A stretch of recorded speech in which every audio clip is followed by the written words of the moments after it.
Patrick, welcome to your stag. Now, I've put together a montage of videos of people retelling their favourite stories of you and maybe some embarrassing ones too. Now, I've kept my material and saving it for the best man speech for your big day. So, without any further ado, let's get into the videos. Like and subscribe.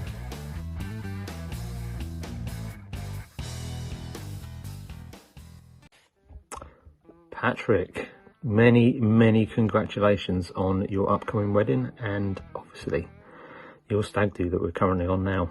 I can't quite believe it's been over 20 years since that I've known you. It's just, time has gone very there just remembering back to that very first day that we met at university, and I snuck in late to the very first lecture, and there you were, sat on the back row, and over lunch took you to the pub with a couple of the others, and that was the way things sort of stayed for the next 3, 4, however many years it was. Now Giles has asked me to record you a nice message. I was hoping to do an embarrassing story, but I think that ill-fated day when we first met and me taking you to the pub was the way that things kind of carried on, and I spent most of those 3-4 years probably more drunk than you were. So I have very few memories of nights out that we had, let alone anything embarrassing for you. So all I wanted to do was wish you the best. Hope you have a fantastic stag do. I hope you have a fantastic day in a few weeks' time. And yeah, very much looking forward to it. Well done, Pat. Oh yes, here we are. The Corona Cup 2021 first tee. Patrick Jessel. Yes, he's back.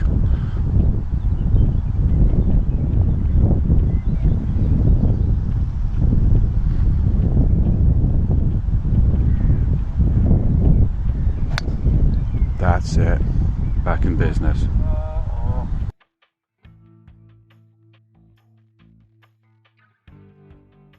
I've got a story from about 1996 when Paddy and I were 14 years old. We had one of our first club night experiences at a place called the Leopard Bar in Angel, and it was actually the first night of the newly formed skirmish party, so quite an important night with lots of friends and family in attendance. Being so young, we didn't really know any better, and so proceeded to drink our body weight in beer, something like 10 pints in the space of a couple of hours. As I'm sure you can guess, we were pretty hammered at this point, but still thought it a good idea to root out a blifter to smoke in the club. And we managed to find one in no time at all, though it would turn out to be a terrible decision.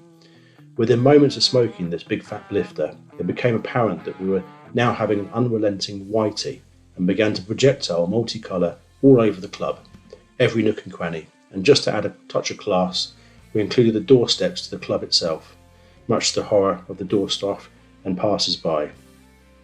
Having had a good clear out and having not been chucked out of the club, we then needed some time out and found some nice comfy sofas just by the DJ booth where the tunes were banging. And just when we felt like we were going to get our second wind, punters had looks of utter disgust when we promptly spewed the remaining contents of our stomachs all over where everyone had been storing their coats, jumpers and bags. It was at that point that we decided we needed to get the fuck out of there. The next morning, we received numerous calls asking about people's coats and bags being coated in someone sick, but we denied all knowledge and had no idea where the sick might have come from. To this day, I think we still got away with it.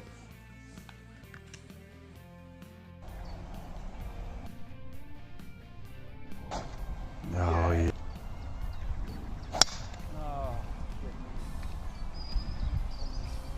Hi Cousin Joe, really want to wish you a beautiful wedding, guys. We're so happy to be here with all of you. Some cool little souvenirs and fun moments of our dearest Egus Pegus. I think number one, the unforgettable souvenir when we were Alien Davids. Gosh, how old were we? Probably 8, 10 when we were real little shits.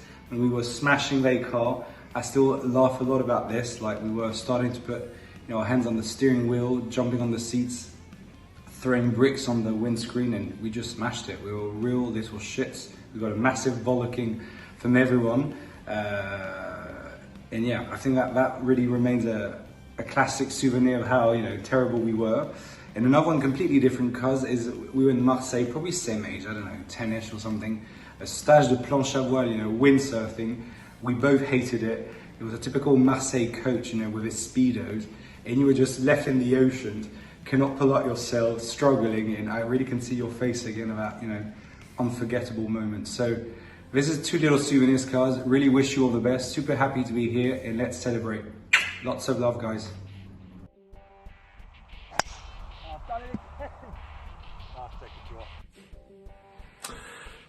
Hello, little brother. Congratulations on your impending nuptials. And I think at this crucial juncture in your life, it's important to think back to that time in your early teens when you had a run-in with the local police constabulary in Clapham. If I recall, you and a mate were up for smoking a little bit of weed, and you decided to do this right by the local primary school. And when spotted by a drive-by cop car, I think you threw the weed into the local primary school playground, as you do, and then sprinted up the road. As you can imagine, the cops were really impressed with this, and having picked up the weed, picked you up, probably taken you for a session down the station, brought you home to explain all to your delighted parents. Me being the bastard big brother that I was, I think, if I remember, I took it upon myself for the next week to leave fake police messages on the parents' answer machine, suggesting that their son was going to be arrested for further crimes connected to drugs, purveying of drugs in Clapham area. What a bastard I was, sorry for that. I also think you might be the only person ever to have had a hamster that died after 3 days of dandruff. Anyway, so well done on that. But more importantly, massive congratulations on your nuptials, your wedding. You found a brilliant one in Joe, and I'm sure you're both going to be very happy together and really look forward to celebrating on the big day, right? Tiger line over the trees on the left.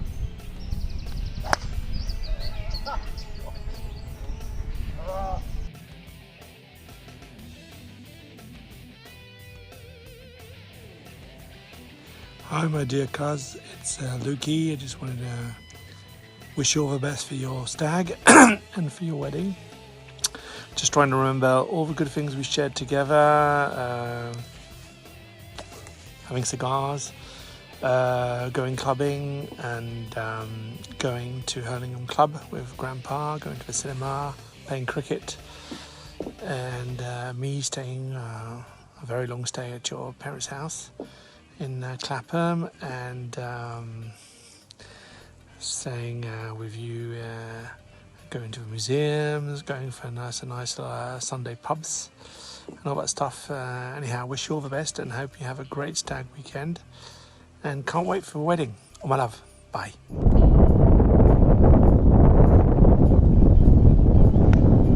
Yes. Patrick Jessel, this is your life. What to tell about Pat? I was actually quite torn between quite a few stories. The time he pissed in the cinema, the time he pissed in the library, that was a highlight. And obviously the night he got naked in Trafalgar Square Fountain. I remember that night very, very well. But I can't take this opportunity without talking about Pat's appetite. Now, we all know the man loves to eat at 100 miles an hour, I may add. You know, one time coming back from Brighton, I bought some Pringles for the team. You know, we'd all just been for a run, all hungry. Well, there was only one man eating that whole packet of Pringles by the time we got back to London. And of course, that man was Pat. But actually, the main story I want to talk about involved James, myself and Pat going to a house party many years ago when we were cool. We rock up. You know, we don't really know anyone. Pat's absolutely starving. As ever, the man has not eaten dinner. This does not change as he gets older. Anyway, we rock up, standing in the kitchen having a drink. Pat's starving. And then some brownies come out, you know, a nice tray of chocolate brownies. Well, of course, Pat's eyeing them up. You know, James and myself are kind of winding him up, as we like to do. And Pat, of course, proceeds to demolish about 4 or 5 of these brownies. Except they weren't ordinary brownies. They had a little special something in them, let's just say. So anyway, the night progresses. We get quite drunk. Just as an aside, at one point I walk into the living room and everyone's in a semicircle, clapping away. I think, oh, what's going on here? I look in and it's James doing one-handed press-ups in the middle of the living room. Anyway, the night continues. We're all pretty smashed by this point. I think Pat's starting to not feel too well. We get in a taxi, we're jumping in a taxi, heading off around Islington. Pat needs to stop and get out, and of course he is viciously sick by the side of the road. I think those 5 chocolate brownies may have had an effect on him. Anyway, mate, it was a real great night, one of the great nights. I'm wishing you all the best for the stag do and the wedding. Best of luck, mate. Bye.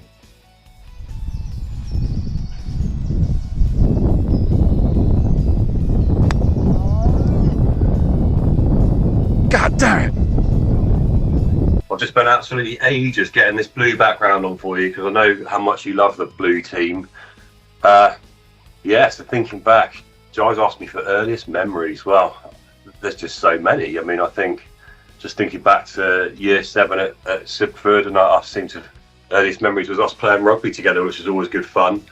I'm not sure I'm going to put any embarrassing memories in because, well, I'm just not going to put you through it in front of everyone here. But just thinking back, your performance at the that cricket game in Antigua was pretty bad. But we'll leave that there. But anyway, mate, you're an absolute diamond, and yeah, Joe's lucky to have you, and good luck with the marriage and everything. Cheers.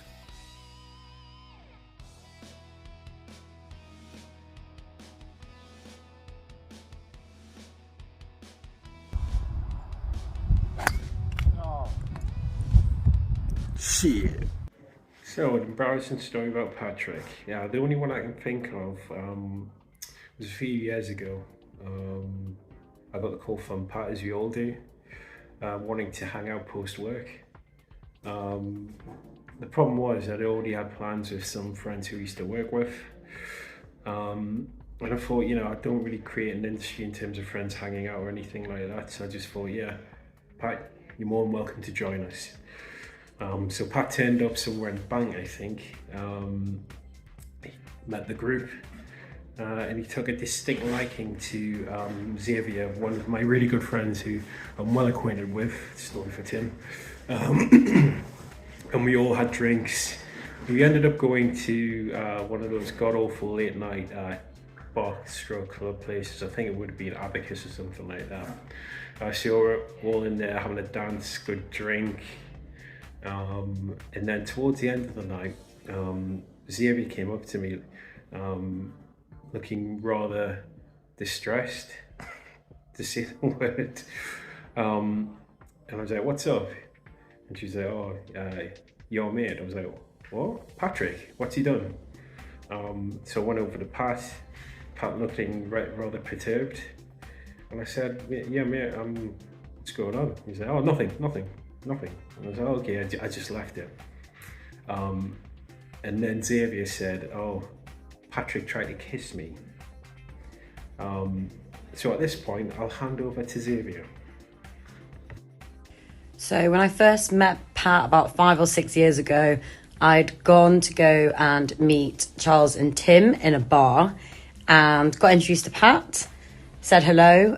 We had some basic conversation for like 5 minutes where we talked about, you know, like, where you from, how do you know Tim, all that kind of stuff. Having a nice little chat, and after about 5 minutes, Pat slowly started to lean into me like this, so that he was like inches away from my face. At which point I was like, what are you doing? Because I didn't really know what was happening. And then Pat went, You know what I'm doing.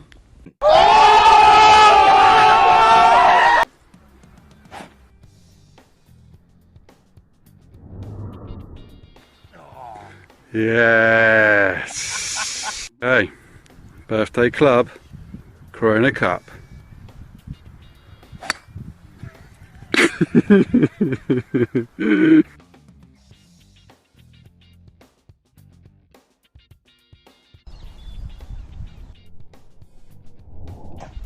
Yes.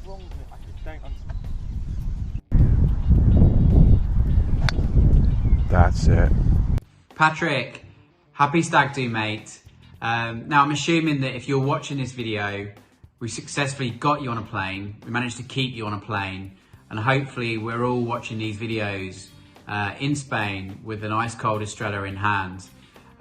If not, I'm guessing there's a chance we failed, and we're seeking comfort over a pint at Wetherspoons in Gatwick, having had to wave our flight goodbye. I genuinely can't wait to see how this one turns out because I feel like it could go either way. But anyway, to the task at hand, my favourite story or memory about you. It's been eventful since meeting circa 2008 or 2009. And for that, I want to say thank you. You've been a fantastic friend to me, and we've had some fantastic times. Great times involving beers, football, rugby, cricket, nights out, epic once-in-a-lifetime memories of London 2012 where we seemed to get tickets to everything, and we're probably still paying for that now. House parties, which I know Tim will come on to, he's talked about, and not forgetting trips to Ireland for lots of Murphys. But amongst many, one of my favourite memories or stories of you started very innocently one August evening in central London. Beers turned into a session, as it regularly does with us. A pub turned into a club, and banter with us and Tim, which I know often makes you feel regressed, turned at some point to full-on grafting and a degree of success with a group of girls who for once seemed very happy speaking to us. And I remember thinking to myself, don't fuck it up. Fast forward to the end of the night, we get invited back to the Radisson on Tottenham Court Road, stumbling distance from Charlotte Street, where we were having drinks. And I remember saying to you as we left the bar, don't fuck it up. On the walk back, I remember you attempting to play it cool and not fuck things up. However, you went against the plan and did indeed do your best to fuck everything up for all of us. Hand in hand with the lady you wooed, you tripped, you stumbled, and I remember you falling straight into a mountain of fresh, full, juicy, smelly, hot, black bin bags. A lesser man would have fled the scene with embarrassment never to be seen, but not you. You picked yourself up, you brushed yourself off, and you ignored the lingering scent of bin juice. Ever more determined, you grabbed the girl by the hand and you continued marching with purpose back to the hotel room. Needless to say, you didn't fuck things up that night, and somehow you were the only one out of all of us to get lucky. As always, fun times, and as always, never a dull moment with you. So here's to an amazing stag, lots of great memories in the years to come, and on a serious note, all the best to you and Joe. Wishing you a very happy future and marriage together. But now, before all of that, and before the sensible life and fun life and rewarding life that I know you'll lead, it's time to fuck you up. Cheers.